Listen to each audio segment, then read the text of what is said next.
Hello friends, नमस्ते, प्रणाम। विमल यादव गोटी यादव लोकगीत चैनल में आप सभी फ्रेंड्स का स्वागत है और अभिनंदन है। तो हम लोग बहुत ही प्यारा देवरान जेठान गीत लेकर आए हैं। अगर अच्छा लगेगा तो लाइक शेयर सब्सक्राइब जरूर कीजिएगा और कमेंट बॉक्स में ज़रूर बताइएगा कि ये गीत आप लोगों को कैसा लगा। तो चलिए सुनाते हैं।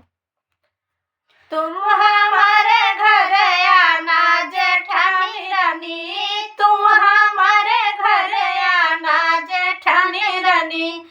सासु के नौआ ननदाजी के बरिया, सासु के नौआ ननदाजी के बरिया।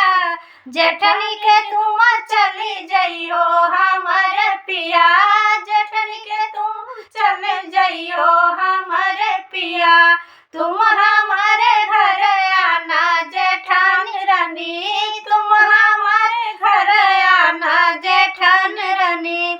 ससुर जी के खटिया ननदाजी के मचिया, ससुर जी के खटिया ननदाजी के मचिया।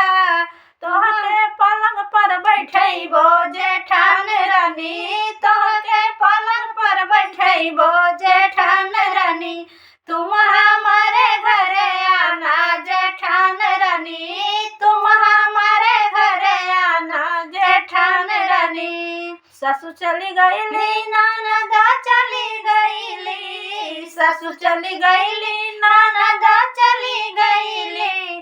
तुम हमारे घर रहना जेठानी रानी, तुम हमारे घर रहना जेठानी रानी। तुम हमारे घर रहना जेठानी रानी। सासु के रुपया ननद के चवानी, सासु के रुपया ननद के चवानी।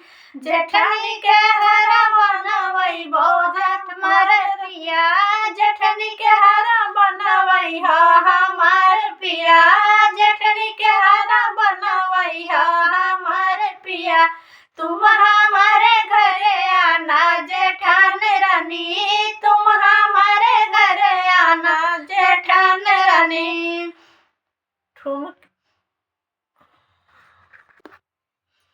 झुमका में जीरा चोराई, झुमका में जीरा चोराई लेली, झुमका में जीरा चोराई लेली।